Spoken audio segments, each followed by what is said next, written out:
And now for a look at today's newspapers, it's over to Subhadra Ramachandran. Thank you, Abhishek.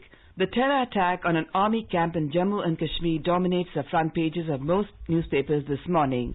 Hindustan Times headlines it as "Civilian among 6 dead as Jammu attack ends." The Pioneer reports on the same story saying, "Woman hit by fidayeen bullets gives birth to baby." Prime Minister Modi's speech cautioning the world against the menace of increasing cyber attack is another story widely covered by the newspapers. The Asian Age writes, in UAE, PM raises cyber attack radicalization, says tech should be used for development, not destruction. PM rebuking Congress for its wrongdoings in the past finds a mention on the front page as well. The Times of India headlines it as, in Oman, PM takes on Congress over graft. Human rights activist Asma Jahangir's demise is noticed across most papers.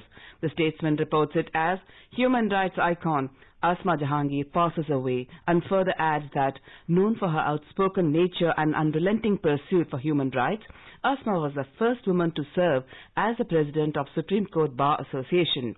The Indian Express, while reporting on the change of heart of poachers in Odisha, writes, in Odisha, poachers turn protectors and UN takes note. RBI Governor's word of caution against disruptive US policies is widely noticed in the papers. The Economic Times quotes the governor as saying US policies may disrupt global markets. RBI Governor further says that a mix of expansionary fiscal policy and rate hike caused turmoil earlier too. In another finance news, the Economic Times carries an interesting report for the small savings subscribers. It says, easy closure for small savings schemes likely.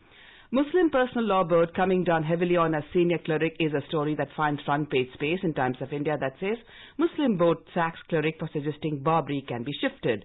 And finally, how does bursting smokeless crackers sound to you? Yes, that's right. The Hindustan Times reports that the Indian Institute of Science, Education and Research has come to the rescue of cracker lovers. It has developed a prototype of firecrackers in which there is light and sound but no smoke. And with that, it's back to you, Abhishek. Thank you, Subhadra.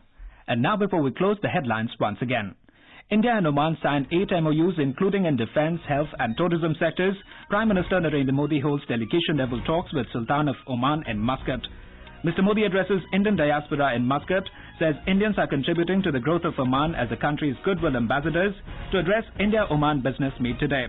Today is the last date for withdrawal of nominations for Nagaland and Meghalaya Assembly elections.